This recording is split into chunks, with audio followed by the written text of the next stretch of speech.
Assalamualaikum warahmatullahi wabarakatuh. Anda rindu mendengarkan kajian-kajian dari ustadz-ustadz kita dari Aceh? Kunjungi channel YouTube Maulizul Akbar NAD. Subscribe, like, share, komen.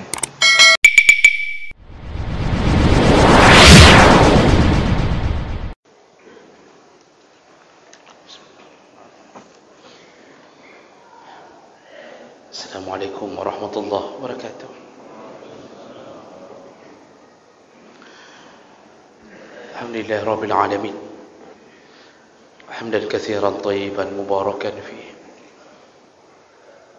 Asyhadu an la ilaha illallah wahdahu la syarika lah, wa asyhadu anna Muhammadan abduhu wa rasuluhul karim. Allahumma salli wa sallim ala nabiyyina al-Mustafa Muhammadin wa ala alihi wa ashabihi ajma'in. Amma ba'd. Rabbi shrah li sadri wa yassir li amri wa hlul 'uqdatam min lisani yafqahu qawli. Segala puji bagi Allah, kemudian salawat dan salam kepada Rasulullah, pada keluarga dan seluruh sahabat-sahabatnya. Bapak Ibu jamaah salat Maghrib dan Isya yang Allah muliakan, insyaAllah, di pertemuan kita yang lalu kita sudah mulai membahas tentang fadilah beriman atau fadilah mendapatkan iman. Dan sebagai mukaddimah kita sudah bahas apa itu iman. Dan juga kita sudah bahas fadilah yang pertama dari iman, yaitu iman adalah nikmat yang paling istimewa di antara semua nikmat.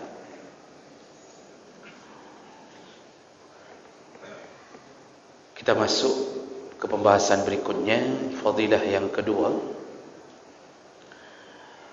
yaitu iman atau adanya iman pada seseorang menyebabkan seseorang mendapatkan kebahagiaan dunia dan akhirat. Artinya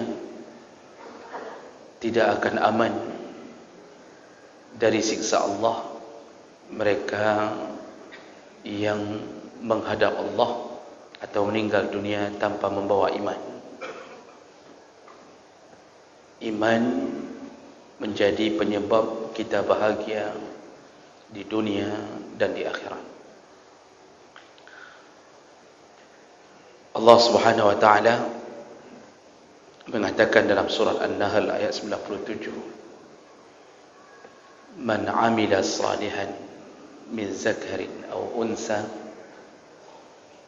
barang siapa yang beramal saleh, baik dari golongan laki-laki maupun perempuan, wa huwa mu'min, dan dia adalah seorang mukmin. Jadi Allah mensyaratkan iman. Tadi disebut yang berbuat baik, amal saleh, baik laki-laki maupun perempuan.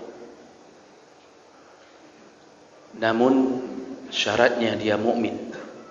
Artinya yang berbuat baik tapi tidak dibarengi dengan iman, maka tidak dianggap amal salehnya. Orang kafir banyak yang baik, non muslim itu banyak yang lebih lembut mungkin dari kita. Itu terpulang ke pribadi. Walaupun secara umum Allah telah menyatakan walan tarda ankal yahudu walan nasara hatta tattabi'a millatahum, tidak akan rida kepadamu Yahudi dan Nasrani sampai engkau mengikuti gaya hidup mereka. Berarti ada sebuah dendam kesumat yang Allah telah bocorkan rahasia itu kepada kita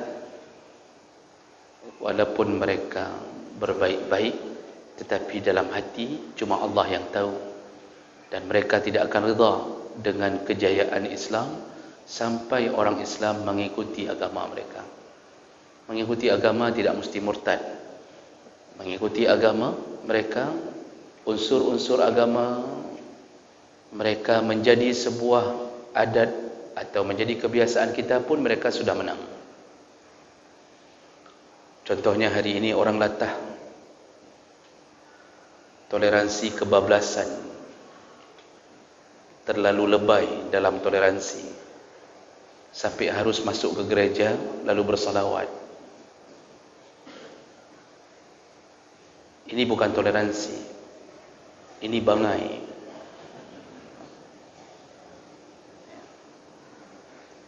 Jadi Rasulullah sallallahu alaihi wasallam tanpa menghilangkan kebaikan orang-orang di luar Islam, Rasulullah mengakui kebaikan, bahkan Abu Talib diakui kebaikannya oleh Rasulullah. Namun Allah telah menyatakan seluruh kebaikan yang dilakukan, baik laki-laki maupun perempuan, tapi kalau bukan mukmin, di sini Allah syaratkan wa huwa mu'min. Kalau tidak ada iman, maksudnya tidak percaya kepada Allah sebagai Tuhan, tidak percaya kepada Muhammad sebagai Nabi, maka tidak ditulis kebaikannya. Dan hebatnya lagi, ketika mereka percaya, jadi berbalik, sudah puluhan tahun tidak percaya, tiba-tiba percaya, lalu bersyahadat, mengakui Allah sebagai Tuhan, mengakui Muhammad sebagai Nabi. Semua kebaikan mereka ternyata tidak dihapuskan, dirapel kembali oleh Allah. Berdasarkan hadis dari Sa'ad bin Abi Waqqas, ketika Sa'ad ingin masuk Islam, jadi Sa'ad memberi syarat, aku akan berbaiat kepadamu ya Rasulullah, tapi dengan syarat, apakah kebaikanku dulu di masa jahiliyah dihitung oleh Allah, dan apakah dosaku diampunkan semuanya? Nah, di situ Nabi menjawab, tidak tahukah engkau dengan masuk Islam, artinya engkau menjadi mukmin kepada Allah dan Nabi, dosamu dihapuskan dan seluruh pahalamu dikembalikan. Jadi orang kafir 5 menit sebelum mati sempat bersyahadat ikhlas karena Allah, kebaikannya yang dia lakukan, kemanusiaan. Jadi mereka akan lebih mengandalkan sisi kemanusiaan. Itu dikembalikan Allah, dicatat kembali, tidak dihilangkan. Namun kalau mati tidak ada iman, mau melakukan apapun, Allah tidak akan anggap. Kenapa? Mereka tidak mengakui yang memberi pahala. Bagaimana Allah mau beri pahala? Yang memberi pahala mereka tidak akui. Bagaimana Allah mau memberikan mereka surga? Yang membuat surga mereka tidak akui. Kita saja Bapak Ibu, kalau tidak diakui anak tidak diakui oleh anak kita sebagai ayah, setelah bertahun-tahun kita membesarkannya, ujung-ujungnya dia durhaka, tidak mengakui kita sebagai ayah. Kira-kira apa yang akan terjadi? Dipastikan ayah ini akan mengatakan bahwa dia tidak ridha dengan harta yang dia keluarkan kepadanya. Kira-kira begitu. Lalu dicaci maki dan macam-macam bisa terjadi. Itu baru kita yang tidak diakui, padahal kita membesarkannya dengan harta Allah. Dan juga dia besar karena Allah. Tidak kita kasih nafkah pun dia bisa besar sendiri karena dia punya rezeki sendiri. Nah, itu saja kita marah. Maka Allah Subhanahu wa taala tidak akan mengakui kebaikan dari siapapun kalau bukan mukmin. Lalu Allah sambung, falanuhyiyannahu hayatan thayyibah wa lanajziyannahum ajrahum bi ahsani ma kanu ya'malun. Kalau dia mukmin lalu beramal saleh, maka kami akan berikan dia kehidupan hayatan thayyibah, hidup yang baik. Jadi ini janji untuk dunia. Lalu Allah sambung lagi, wala najziyannahum, dan nanti di akhirat kami akan balas semua kebaikan mereka. Kami akan berikan mereka pahala. Maksud diberikan ajrahum itu maksudnya pahala itu dijadikan sebagai tempat yang paling indah di akhirat. Tentu maksudnya adalah surga. Karena tidak ada tempat lain di akhirat yang lebih indah daripada surga. Bi ahsani ma kanu ya'malun, dengan kebaikan yang mereka lakukan di dunia. Ayat ini menyebutkan apa Bapak Ibu yang Allah muliakan? Ternyata iman menyebabkan hayatan thayyibah dan menyebabkan ajrahum dibalas. Lanajziyannahum ajrahum. Dua perkara Allah beri. Orang yang beriman kehidupan di dunia baik. Bagaimana baik? Rasulullah mengatakan dalam hadis yang lain, ajaban li amril mu'min. Sungguh ajaib kehidupan seorang mukmin, ajaib kehidupan orang mukmin. Kenapa ajaib? Semua yang dia dapatkan semuanya pahala. Ketika dia mensyukuri nikmat, dia berpahala. Ketika dia bersabar di atas musibah, dia berpahala. Ya. Kalau sudah jadi mukmin,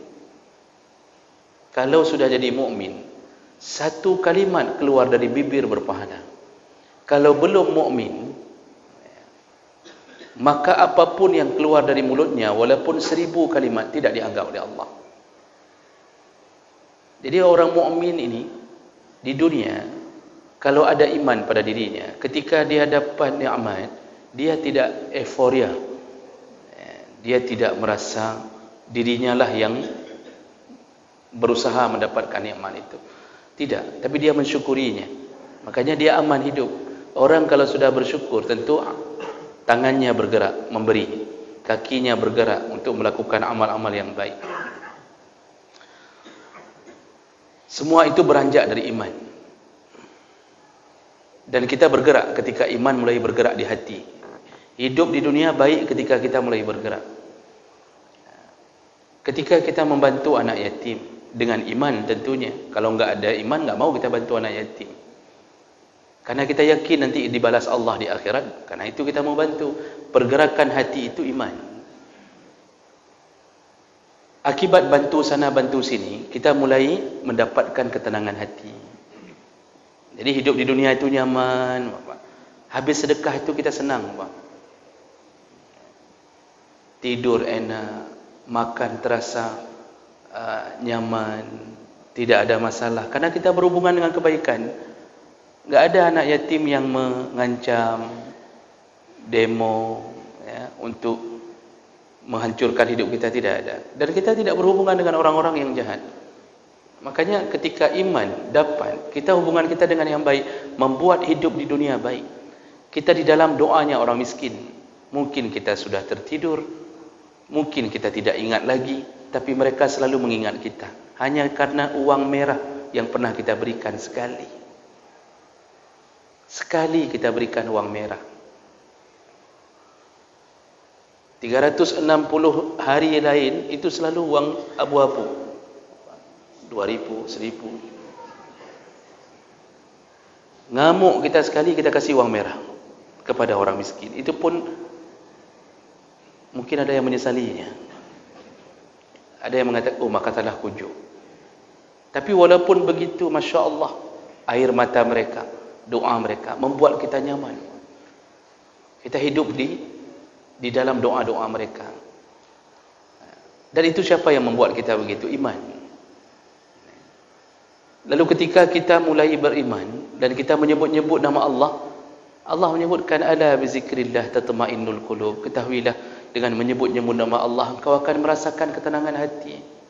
Itu juga iman. Jadi di dunia ketika dapat nikmat menjadi kebaikan, ketika dapat musibah, iman juga yang membuat kita tidak terlalu putus asa. Kalau bukan karena iman, mungkin begitu rumah terbakar, kita enggak sanggup mikir, stres, lalu kita terjun ke dalam api itu. Kita mulai berfikir daripada habis semuanya, gak kupu habis di mandu. Makanya orang-orang yang bunuh diri itu kehilangan iman. Makanya Allah benci sekali kepada mereka yang membunuh dirinya. Sampai Allah mengatakan wala taqtulu anfusakum innallaha kana bikum rahima. Jangan bunuh diri kamu sendiri karena Allah pun sayang kepadamu. Yang menciptakan kamu Allah. Allah sayang kepadamu. Allah mengatakan dalam ayat yang lain, wala tulqu biaidikum ila tahlukah. Jangan bawa dirimu ke dalam kebinasaan. Tapi ketika iman hilang dalam dada, kita bunuh diri kita sendiri. Karena kita berfikir tanpa iman. Orang berfikir dengan iman kan, dia tahu ni kalau bunuh diri, ni siksanya besar ni nanti. Karena Nabi sudah mengatakan siksa kepada orang yang bunuh diri disesuaikan dengan bagaimana cara dia membunuh dirinya. Jadi kalau dia meloncat dari tempat yang tinggi, nanti di neraka Allah siapkan untuknya tempat yang tinggi, lalu dia akan meloncat terus-terusan. Begitu hampir mati, dia rasakan siksa yang terhebat, lalu Allah hidupkan lagi, Allah buat dia berada di tempat itu lagi, loncat lagi, terus-terusan loncat sepanjang hidupnya di neraka. Yang membacok diri, Allah suruh bacok dirinya terus-terusan. Yang meracuni diri, Allah minumkan racun untuknya, dan siksanya 70 kali lipat terasa, hidupkan lagi, minum racun lagi. Begitu siksa orang yang bunuh diri. Itu kenapa terjadi? Tidak ada iman. Kalau orang ada iman, itu tidak akan melakukan itu. Rumah terbakar, dompet hilang, paling dia mengucapkan, untung masih tinggal dompetnya, walaupun uangnya hilang. Oh, dompetnya juga ikut hilang, STNK habis, ATM hilang, dia mengatakan, untung motor masih ada, walaupun STNK motornya hilang. Motornya hilang, dia mengatakan, alah, tidak mengapa, untung cuma motor, spionnya masih ada di gudang. Spion pernah diganti, masih ada di gudang, Masya Allah, dia bersyukur. Apapun, anaknya meninggal, dia bersyukur. Untung masih ada yang lain, untung masih ada ibunya, jadi masih ada kesempatan untuk ada anak lagi. Begitu, orang iman itu dibentengi oleh imannya. Imannya yang berbisik-bisik, ya sudahlah, orang lain pun sudah duluan meninggal, tenang saja, nanti ada lain yang diberi oleh Allah. Itu terus dibisik-bisikkan oleh iman. Makanya iman itu membuat kita hidup di dunia siap menerima apapun. Kalau sedih ada, tapi jatuh di dalam keputusasaan tidak. Menangis itu biasa ketika ditimpa musibah, tapi ketika meratap itu yang dicaci oleh Allah dan Nabi. Kenapa? Meratap berarti tidak menerima ketentuan Allah. Bahkan ketika seorang anak meninggal, dalam hadis Nabi, ucapan pertama yang paling baik bukan innalillah, tapi alhamdulillah. Ini teorinya kan begitu, Pak, tapi prakteknya itu nanti membutuhkan iman yang paling kuat. Dikabarkan anak kita meninggal. Ketika anak kita meninggal, malaikat setelah mencabut nyawa lalu menghadap Allah. Apa pertanyaan Allah kepada malaikat? Ini hadis. Fahal qabatta ruha abdi? Engkau telah cabut ruh dari seorang hambaku? Kata malaikat, na'am ya Allah. Allahu a'lam, Allah sudah tahu, tapi ini untuk diberitahu ke hamba. Lalu Allah tanya lagi, fahal qabatta ruha samrata fuadi abdi? Yang engkau cabut itu buah hati dari seorang hambaku. Ini anak meninggal ni. Malaikat menjawab, na'am ya Allah, benar ya Allah. Allahu a'lam, Allah sudah tahu. Allah tanya bukan bermakna Allah tidak tahu. Lalu Allah bertanya, Allah juga sudah tahu. Apa kata Allah kepada malaikat? Famadha yaqul? Apa yang orang tuanya sebutkan ketika engkau cabut nyawa anaknya? Malaikat menjawab, yahmaduka summa starja'a. Dia memujimu ya Allah, kemudian baru istirja', baru inna lillah wa inna ilaihi raji'un. Begitu dikabarkan anak meninggal, alhamdulillah, dia puji Allah di balik musibahnya, baru inna lillah wa inna ilaihi raji'un. Begitu malaikat menjawab itu, Allah sudah tahu sebenarnya. Allah ingin memberikan sunnatullahnya pada kita. Allah mengatakan kepada malaikat, kalau itu yang dia ucapkan, pergilah ke surga sekarang, kata Allah. Bangunlah, wabani lahu, bangunkan untuk orang tua yang anaknya meninggal itu. baitan fil jannah, bangun satu rumah di surga, wasammihi baital hamdi, namakan atau buat label di rumah itu baital hamdi, rumah puji-pujian. Makanya orang tua yang anaknya meninggal bersabar di atas semua kejadian itu, dia dibangunkan rumah di surga, lalu rumah itu dibuat pamflet, spanduk besar-besaran menunggu dia nanti datang. Rumah itu tertulis rumah puji-pujian. Di tengah musibah pun bersyukur kepada Allah. Ini kan level menerima musibah yang tertinggi. Jadi menerima musibah tertinggi itu bukan ridha. Ridha itu level 2. Menerima musibah tertinggi itu level pertama, yaitu bersyukur di atas musibah. Kedua baru ridha. Memuji Allah ketika dapat musibah itu tidak akan terjadi kecuali dengan iman. Makanya tenang saja, menangis saja. Jadi jangan kira orang menangis itu semuanya tidak baik. Sampai ada orang yang tidak pernah tahu tentang ilmu ini, dia larang keluarganya menangis. Jadi ketika musibah dia, jangan nangis, jangan nangis. Itu disiksa bapakmu karena kau nangis. Itu salah. Yang dilarang itu niyahah, meratap. Menangis tidak dilarang. Rasulullah sallallahu alaihi wasallam ketika meninggal Ibrahim anaknya, Rasulullah meneteskan air mata, dan ketika membawa jenazah ke kubur, Rasulullah masih meneteskan air mata. Ditanya sahabat, "Ya Rasulullah, pantaskah seorang nabi mengeluarkan air mata karena meninggal anak?" Apa kata Rasulullah? Tidak bolehkah seseorang mempunyai kasih sayang di dalam hatinya? Jadi itu tangisan hubungan ayah dengan anak. Jadi tidak mengapa menangis. Oh, ada yang mengatakan bahwa yang menangis akan disiksa. Ada hadisnya. Rasulullah mengatakan, innal mayyit yu'azzab bibukai ahli. Mayat bisa diazab dengan tangisan ahli warisnya, tangisan keluarganya. Hadis itu saya lupa perawinya, Pak, tapi bukan dhaif. Ya, bukan dhaif. Nah, kemudian ketika Aisyah memberikan keterangan maksud hadis itu, disebutkan itu bukan menangis ketika meninggal, tapi dulu jahiliyah, orang jahiliyah, untuk membuat dia terkesan orang yang ditangisi karena dia hebat, banyak yang menyesali kenapa dia pergi, maka dibuat drama. Dramanya bagaimana? Dia akan menyuruh orang-orang untuk menangis ketika dia meninggal. Jadi disuruh dengan sengaja, ini kalau saya meninggal, tolong nangis rame-rame. Dia suruh nangis ke anak cucunya.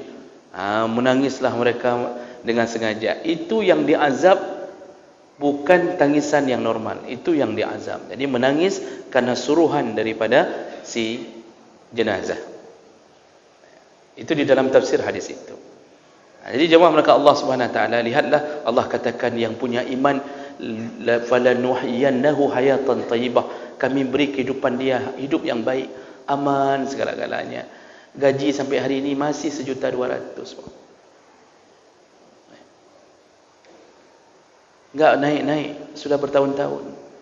Masih jadi CS, bukan customer service, cleaning service. Sampai hari ini enggak berubah-berubah. Tapi karena iman, hidupnya aman begitu. Anaknya selesai kuliah satu-satu, dapat bidik misi. Pokoknya macam dapat karena imannya. Istrinya juga beriman, terima apa adanya. Lihat begitu indahnya hidup. Sore-sore keluar, orang jogging, pagi mereka juga jogging. Cuma bedanya mereka tidak pakai sepatu, mereka pakai sandal. Orang pakai sepeda lipat, dia pakai sepeda tidak bisa dilipat, tapi sama-sama sepeda. Aman begitu saja. Iman, yang bicara iman. Lalu janji Allah yang kedua dengan iman, di akhirat nanti engkau akan dibalas semua apa yang engkau lakukan, karena mukmin. Ini Allah tidak akan menyia-nyiakan sedikit pun amal kita, tidak akan, kecuali kita sendiri yang menghapusnya. Allah mengatakan, fala nudhi'u ajra man ahsana amala. Allah tidak akan menghilangkan pahala sekecil apapun yang berbuat baik, tidak akan. Senyuman sedekah, kata Nabi, setiap senyum orang bahagia melihat setiap senyum. Pahala, nanti ada tidak pahala itu? Ada.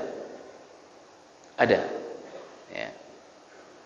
Tapi jangan minta sekarang. Karena di dunia kita tidak terlalu butuh dengan pahala itu. Karena masih banyak yang menolong kita, sanak, saudara, keluarga, tetangga. Kita butuhnya di akhirat. Maka Allah keluarkan di waktu yang paling tepat. Allah tidak hilangkan. Sedekah Allah tidak hilangkan. Apapun kita beri, kita hanya memberi satu aqua gelas, ya, atau aini aqua gelas, atau apapun mereknya. Kita berikan kepada seorang pengemis yang sedang kehausan. Allah tidak hilangkan. Allah tidak akan hilangkan walaupun sebesar biji zarrah. Syaratnya engkau pulang kepada Allah dengan iman. Jadi ini hebatnya iman. Bayangkan kalau kita tidak beriman, ya, Muslim, seorang Muslim bisa kehilangan imannya ketika sedang melakukan maksiat. Maka ada hadis Nabi ketika orang berzina, imannya keluar. Jadi sebenarnya kan semua ini kan ciptaan Allah, Pak, makhluk. Jadi imannya keluar, bertengger, tidak mau masuk di dalam dirinya. Selesai berzina baru iman itu masuk kembali. Hadis Nabi. Saya tidak hafal lagi bunyinya, tidak berani saya ucapkan, takut menyalahi Nabi. Selesai berzina baru masuk. Bisa bayangkan orang yang mati sedang berzina. Berarti mati tanpa membawa iman. Dia Muslim, maka Muslim belum tentu bisa mati dalam keadaan beriman. Hadis Nabi itu lumayan panjang. Yang mencuri ketika sedang mencuri imannya keluar. Selesai mencuri baru dia masuk. Makanya orang menyesali setelah berzina. Setelah berzina nyesal. Ya Allah, kenapa berzina lagi? Padahal kemarin sudah janji tidak lagi. Setelah habis chip untuk main game judi online itu habis, 500.000 beli habis, baru menyesali lagi. Begitu ada uang beli lagi. Nah, ini perangkap-perangkap syaitan.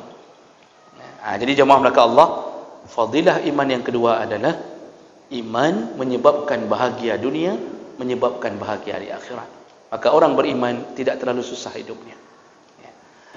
Baik, insyaAllah kita sambung kembali dengan fadilah berikutnya di pertemuan yang akan datang. Subhanakallahumma bihamdik, asyhadu an la ilaha illa anta, astaghfiruka wa atubu ilaik.